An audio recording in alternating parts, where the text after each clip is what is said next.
Assalamualaikum warahmatullahi wabarakatuh.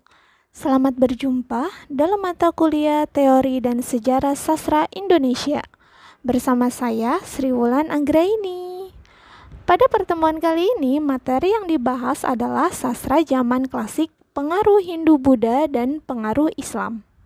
Materi ini merupakan lanjutan dari materi sebelumnya yang menjelaskan tentang sastra zaman klasik, pengaruh animisme, dinamisme.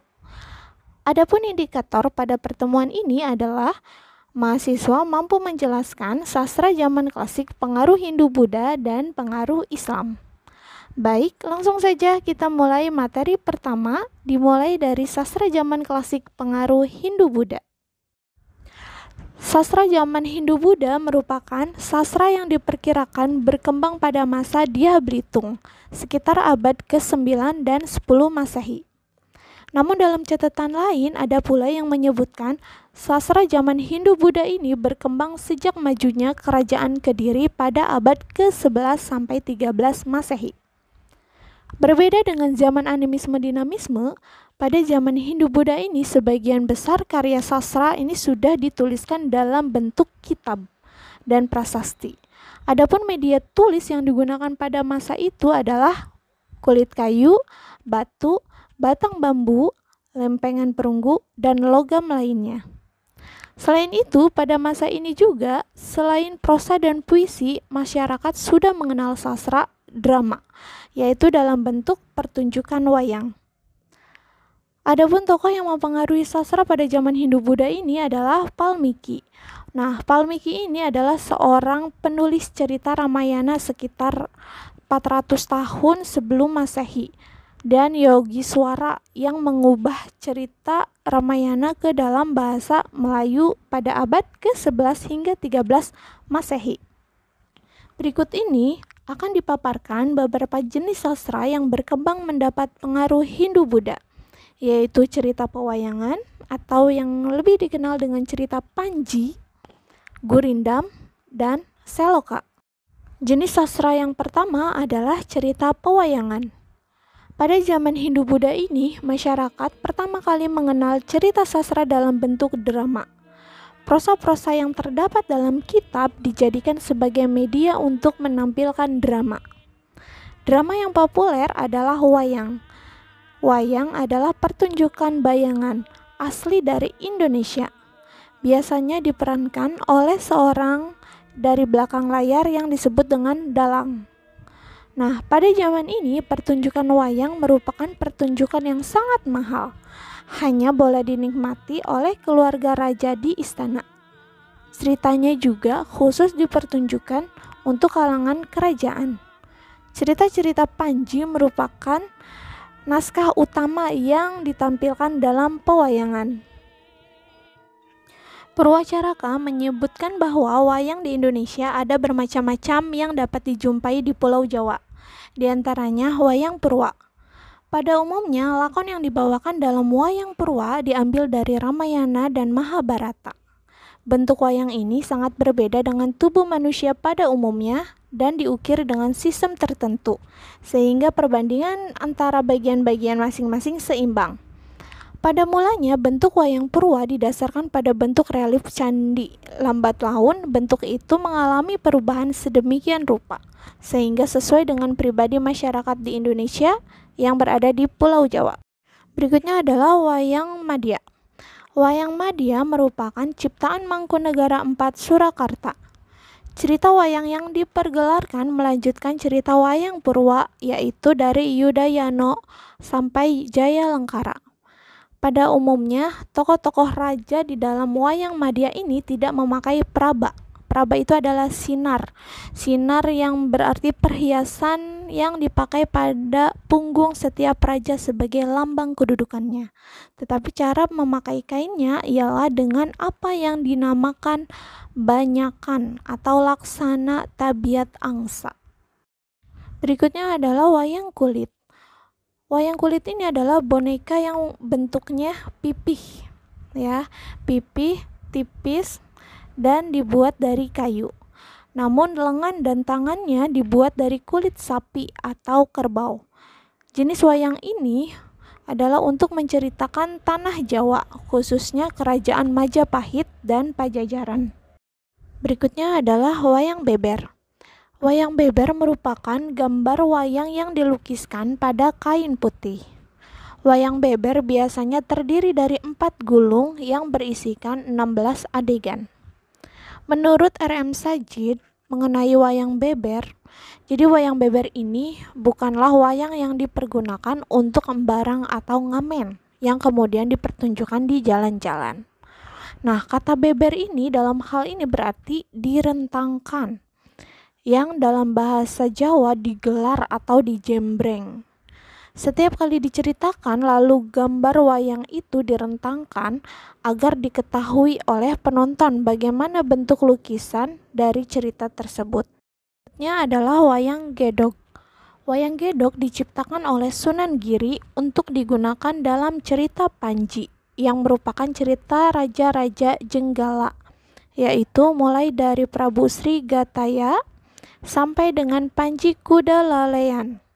Nah, bentuk dari wayang gedog ini mirip dengan bentuk wayang purwa, tetapi tidak menggunakan gelung pada tokoh-tokoh rajanya.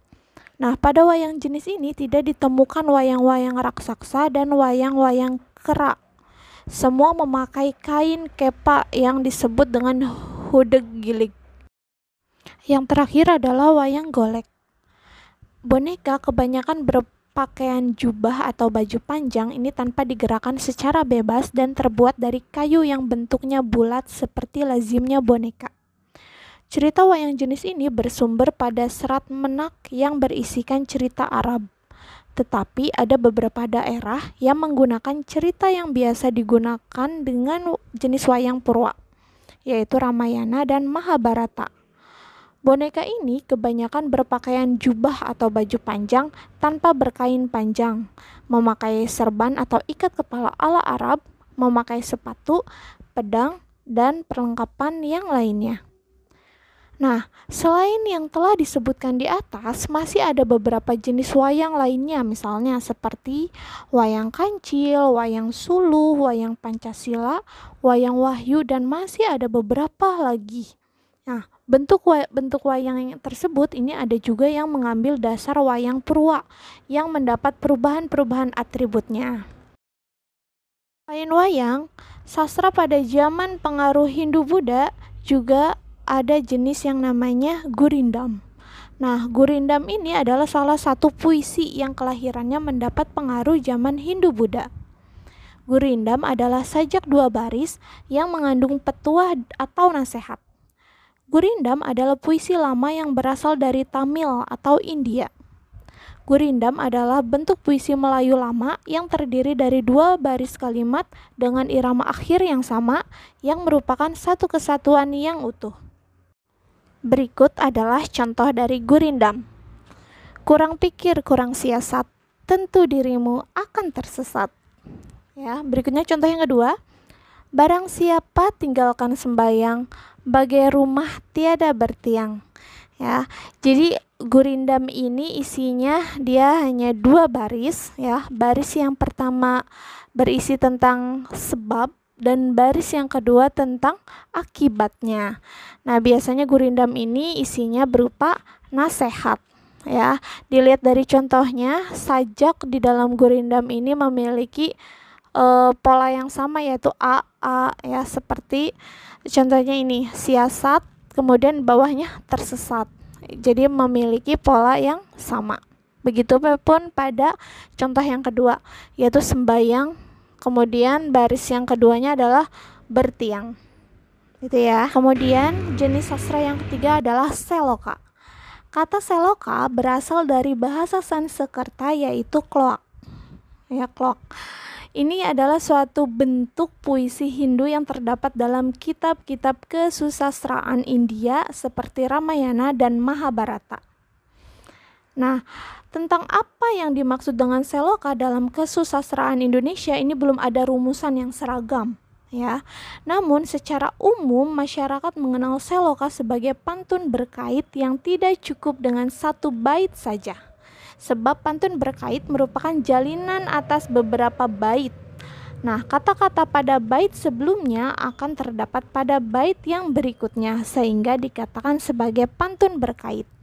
Nah, berikut adalah contoh dari seloka. Seloka 2 bait. Nah, ini contohnya seloka 2 bait ya. Di sini ada lurus jalan ke Payangkumbuh. Kayu jati bertimbal jalan. Di mana hati takkan rusuh.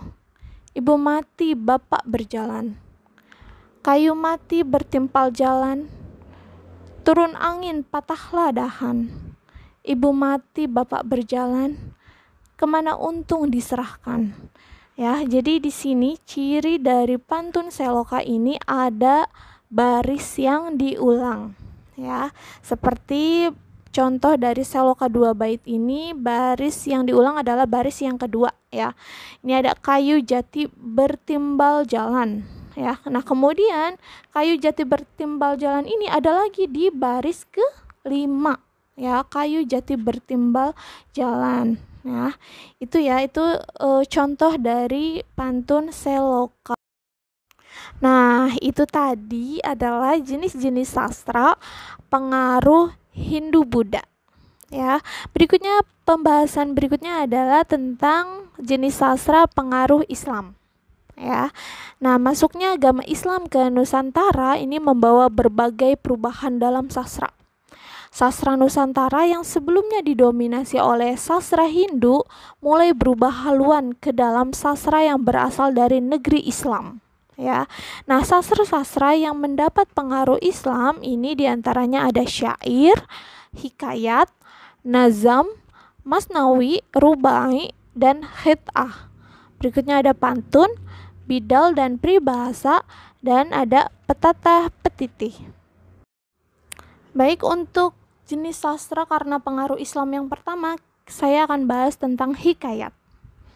Nah, hikayat ini merupakan jenis sastra yang ada di Nusantara. Ya, dulunya hikayat ini isinya adalah tentang prosa lama yang menceritakan kehidupan raja-raja yang gagah perkasa yang diam di dalam istana yang indah permai ya.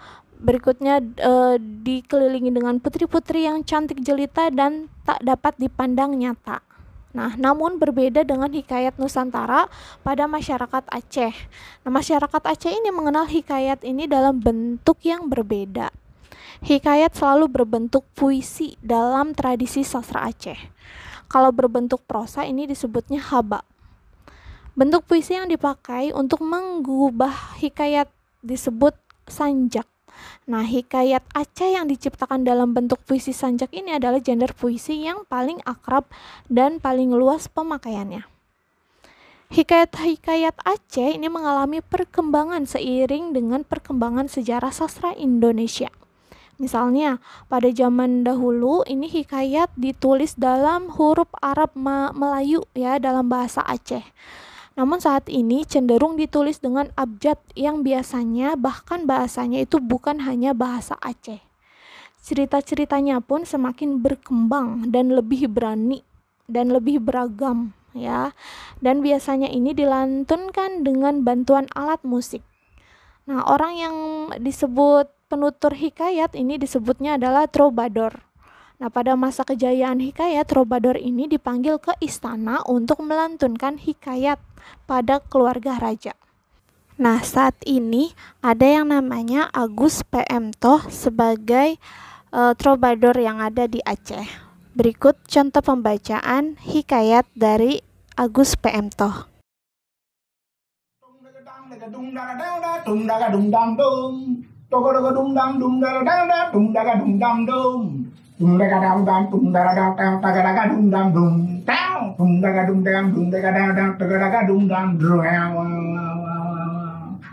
Kawan-kawan semua di seluruh Nusantara, kita ini sekarang ngomong soal virus corona. Ini virus saya pegang sini, nanti ada orang lain saya salaman, nempel di tangan yang satu, dari tangan yang satu nempel ke badan yang lainnya. Aduh maoy. Makanya untuk mencegah supaya jangan semakin parah ini virus corona, Marilah kita tetap tinggal di dalam rumah, belajar di rumah, bekerja di rumah, beribadah juga untuk sementara di rumah saja. Itulah cara yang paling jitu supaya kawan ini nggak semakin menyebar ke sana, nempel ke sini, nempel ke sana. Ya, sudah banyak yang menjadi korban, jangan pula kita tambah-tambah menjadi korban.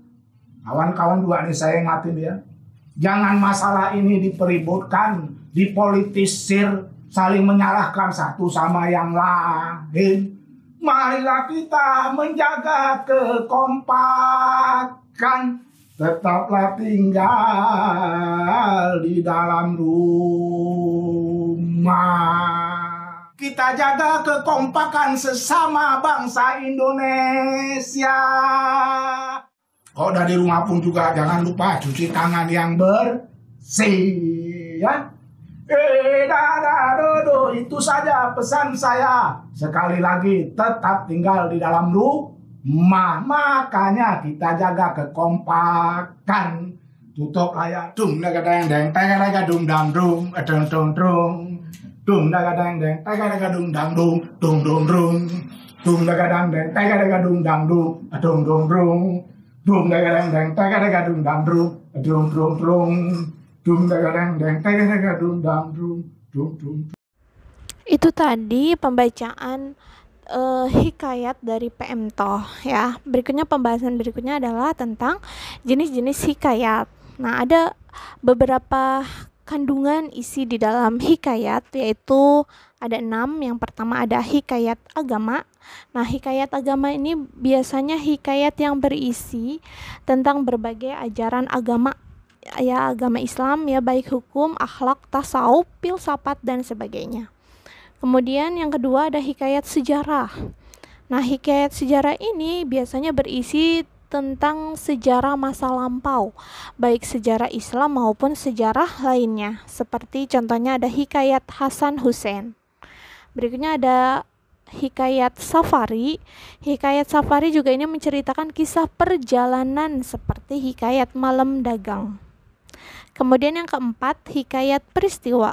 Hikayat ini biasanya menceritakan suatu peristiwa atau kejadian. Contohnya seperti hikayat perang kompeni. Kemudian yang kelima ada hikayat jihad. Nah, hikayat jihad ini isinya tentang hikayat jihad yang kandungannya yang berisi tentang semangat jihad untuk melawan musuh. Contohnya seperti hikayat perang Sabil. Berikutnya yang keenam ada hikayat cerita atau novel. Nah, ini hikayat yang berisi tentang cerita percintaan atau roman, baik roman fiksi ataupun roman sejarah. Ya, contohnya seperti hikayat Banta Beransah. Berikutnya, jenis sastra yang kedua adalah pantun. Pantun merupakan salah satu jenis puisi lama yang sampai sekarang masih digemari oleh masyarakat di Indonesia. Pantun masih digunakan oleh masyarakat di Indonesia ini seperti contohnya dalam pergaulan sehari-hari, nyanyian, ataupun dalam berpidato. Biasanya di dalam berpidato ini menyisipkan pantun di penutup, ya. Nah, pantun ini adalah puisi yang terdiri dari 4 baris setiap baitnya, ya. Nah, di setiap bait ini sudah mengandung curahan hati yang lengkap. Artinya bisa saja pantun dianggap sudah selesai meskipun hanya 1 bait. Namun, bila sebuah pantun tersebut memiliki beberapa bait, maka antar bait yang satu dengan bait yang lainnya itu tidak harus berhubungan isinya. Jadi berbeda dengan seloka. Kalau pantun seloka itu setiap baris itu pasti ada hubungannya dengan bait yang lainnya, ya. Kalau pantun ini selesai dengan 4 baris, ya. Nah, pantun ini hampir dikenal merata di seluruh penjuru tanah air, ya. Walaupun diucapkan dalam bahasa daerah, pantun juga dipakai oleh segala umur, ya, oleh pemuda maupun orang tua.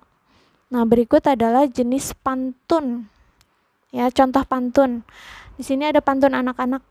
Contohnya adalah anak nelayan menangkap pari, sampannya karam telanggar karang, sungguh malang nasibku ini, ayah pergi ibu berpulang. Nah, untuk baris kedua ini disebut sampiran ya. Anak nelayan menangkap pari, sampannya karam terlanggar karam, ini disebut sampiran. Kemudian isinya adalah sungguh malang nasibku ini, ayah pergi ibu berpulang. Jadi ini isi dari pantun ya yang menceritakan bahwa betapa malangnya anak ini ditinggal oleh ibunya dan ayahnya. Itu ya. Berikutnya, jenis sastra yang ketiga adalah syair. Syair merupakan puisi atau karangan dalam sastra Melayu lama dengan bentuk yang terikat yang mementingkan irama sajak. Syair berasal dari bahasa Arab, yaitu syu'ur, yang berarti perasaan. Nah, berasal dari kata syu'ur ini kemudian muncul kata syi'ru yang berarti puisi. Dalam kesusastraan Melayu, kata ini merujuk pada pengertian puisi secara umum. Namun, dalam perkembangannya, syair ini mengalami perubahan dan modifikasi, sehingga menjadi khas Melayu dan tidak lagi mengacu pada tradisi sastra di negeri Arab. Syair bukanlah kumpulan kata yang asal saja dan tidak memiliki makna. Justru ia hadir membawa makna isi yang berhubungan dengan khas kias ya, ibarat sindiran, nasihat, pengajaran agama dan juga berisikan sejarah atau dongeng. Menurut isinya, syair dapat dibagi menjadi 5 golongan, yaitu yang pertama syair panji. Syair panji sebagian besar adalah olahan dari bentuk prosanya. Misalnya, syair Panji Semirang adalah olahan dari hikayat Panji Semirang. Perbedaannya antara hikayat Panji dan syair Panji adalah bahwa hikayat Panji ini berbelit-belit plotnya, sedangkan syair Panji lebih sederhana plotnya. Biasanya satu syair hanya menceritakan satu cerita utama saja. Misalnya, syair Ken Tambuhan ini hanya menceritakan percintaan dan perkawinan Raden Menteri dan Ken Tumbuhan. Berikutnya, jenis yang kedua adalah syair romantis. Syair romantis adalah jenis syair yang paling digemari. Adapun jenis syair romantis yaitu contohnya seperti syair bidadari, syair yatim nestapa, syair Abdul Muluk, syair Sri Banian, syair Sinyor Kosta, syair Cinta Berahi, dan syair Raja Mambang Jauhari. Berikutnya adalah syair kiasan. Syair kiasan atau simbolik adalah syair yang mengisahkan percintaan antara ikan, burung, bunga, dan buah-buahan. Biasanya, jenis syair ini mengandung kiasan atau sindiran terhadap peristiwa tertentu. Misalnya pada syair Ikan Terubuk adalah syair yang menyindir peristiwa anak Malaka meminang Putri Siak. Contoh lain adalah syair Burung Pungguk yang menyindir seorang pemuda yang ingin mempersunting seorang gadis yang lebih tinggi kedudukannya. Berikutnya adalah syair sejarah. Syair sejarah adalah syair yang berdasarkan peristiwa. Di antara peristiwa sejarah yang paling penting adalah peperangan. Dan karena itu syair perang juga merupakan syair sejarah yang paling banyak dihasilkan. Berikutnya adalah syair agama. Syair agama adalah golongan syair yang paling penting. Nah, berdasarkan isinya syair agama dibagi menjadi beberapa jenis. Jenis pertama adalah syair sufi yang dikarang oleh Hamzah Fansuri dan penyair-penyair yang sejaman. Jenis kedua ialah syair yang menerangkan ajaran Islam. Ketiga adalah syair anbiya, yaitu syair yang mengisahkan riwayat hidup para nabi. Misalnya syair Nabi Allah Ayub, syair Nabi Allah dengan Fir'aun, dan syair Yusuf, syair Isa, dan lain-lain. Berikutnya adalah syair jenis keempat adalah syair nasihat, yaitu syair yang bermaksud memberi pengajaran dan nasihat kepada pendengar dan pembacanya. Misalnya syair nasihat bapak kepada anaknya, syair nasihat anak laki-laki dan perempuan, dan sebagainya. Nah, itulah tadi jenis-jenis syair ya. Nah, berikut adalah contoh pembacaan syair. Nah, di dalam pembacaan syair ini boleh didendangkan. Contohnya pada syair Perahu karya Hamzah Fansuri. Berikut contohnya. Inilah gerangan suatu wadah mengarangkan syair terlalu indah, membetuli jalan tempat berpindah, di sanalah iktikat diperbetuli sudah. Wahai muda, kenali dirimu, ialah perahu tamsil tubuhmu. Tiadalah berapa lama hidupmu, ke akhirat jua kekal diamu. Hai muda, arif budiman, hasilkan kemudi dengan pedoman alat perahumu. Jua kerjakan, itulah jalan membetuli insan. Wahai muda, kenali dirimu, ialah perahu tamsil tubuhmu. Tiadalah berapa lama hidupmu, ke akhirat jua kekal diamu. Hai muda, arif budiman, hasilkan kemudi dengan pedoman alat perahumu. Jua kerjakan, itulah jalan membetuli insan. Nah, itu tadi contoh dari pembacaan syair Perahu karya Hamzah Fansuri. Isinya adalah mengingatkan kita untuk menjadi orang yang baik dan menyiapkan bekal sebelum ajal menjemput untuk menuju ke akhirat. Berikutnya jenis sastra yang keempat adalah peribahasa. Peribahasa adalah kelompok kata atau kalimat yang tetap susunannya dan biasanya mengiaskan maksud tertentu. Peribahasa biasanya berisi tentang norma, nilai, nasihat, perbandingan, perumpamaan, prinsip, atau aturan tingkah laku. Pada dasarnya, peribahasa merupakan kalimat atau perkataan yang tetap susunannya dan mengandung makna kias. Peribahasa terdiri dari beberapa jenis, diantaranya yang pertama adalah pepatah. Jenis peribahasa pepatah ini biasanya adalah jenis peribahasa yang berisi nasihat atau ajaran dari orang tua. Contohnya seperti air tenang menghanyutkan. Artinya orang pendiam tetapi berilmu banyak. Contoh berikutnya adalah berjalan pelihara kaki, berkata pelihara lidah. Artinya dalam melakukan suatu pekerjaan hendaknya selalu berhati-hati. Kemudian jenis peribahasa yang kedua adalah perumpamaan. Jenis peribahasa ini berisikan perbandingan yang menggunakan kata seperti bagai, bak, laksana. Contohnya seperti pungguk merindukan bulan, artinya mengharapkan sesuatu yang tidak mungkin tercapai. Kemudian jenis yang ketiga adalah pemeo. Pemeo adalah jenis peribahasa yang biasanya digunakan untuk semboyan. Contohnya, bersatu kita teguh, bercerai kita runtuh. Artinya seia sekata atau bersatu padu. Berikutnya, jenis yang terakhir adalah ungkapan. Nah, ungkapan ini adalah gabungan kata yang maknanya sudah menyatu dan tidak ditafsirkan dengan makna unsur yang membentuknya. Contohnya seperti mereka sudah banyak makan garam dalam hal itu. Artinya banyak pengalaman.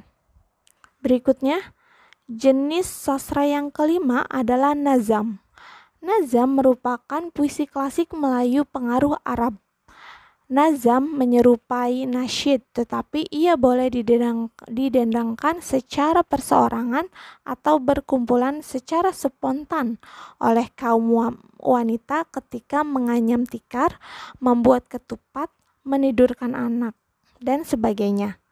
Kebanyakan lagu nazam ini bertemakan keagamaan seperti memuji kebesaran Allah, menceritakan surga dan neraka, amal ibadah, nabi, malaikat, dan kadangkala berbentuk nasihat. Lirik atau seni katanya juga berbentuk puisi lama yang mengandung nasihat, ilmu tauhid, fardu ain, sifat rasul, sifat 20 dan sebagainya. Nah, berikut ini adalah contoh nazam yang berjudul 25 Nabi.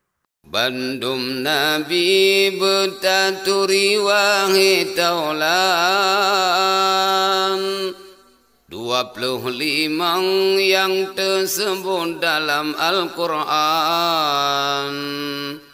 Pertama fon ulun susun Nabi Adam, nyan keindah tu wahai tengku bandum insan. Yang kedua hai saudara Nabi Idris, lam syurga dalam mata netap iblis. Le Nabi Nuh masa sepene pegat kapai, gepeding kenan bala tentara jenis bekai. Pet Nabi Hud limang salenam Ibrahim, yang tak murah dan sejahtera perangui halim. 7 Nabi Lut, 8 Ishak dan Ismail, Yuhdi mina suruh Rabbi kurban nasir. Nah, itu tadi contoh dari lantunan nazam yang berjudul 25 Nabi. Masih banyak jenis-jenis sastra pengaruh Islam lainnya, seperti Masnawi, Rubai, dan Hit'ah. Demikian pembahasan materi kali ini, semoga bermanfaat. Jangan lupa like and subscribe ya. Terima kasih.